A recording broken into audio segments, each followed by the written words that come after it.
अतिविचार करणं म्हणजे एकाच जागी धावण्यासारखं आहे. माणूस सतत विचारांच्या भोवऱ्यात अडकून पडतो, पण त्यातून कोणताही ठोस निर्णय किंवा कृती होत नाही. मानसशास्त्र सांगते की अतिविचारामुळे मेंदूत ताणतणाव हार्मोन्सचं प्रमाण वाढतं आणि त्यामुळे मानसिक थकवा जाणवतो. हा थकवा शारीरिक थकव्यापेक्षा जास्त त्रासदायक ठरतो, कारण त्यातून निराशा, चिंता आणि आत्मविश्वास कमी होण्याची शक्यता वाढते.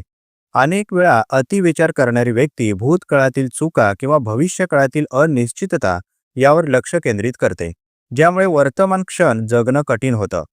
हा विचारांचा अतिरेक झोपेवर, आरोग्यावर आणि नात्यांवर नकारात्मक परिणाम करतो.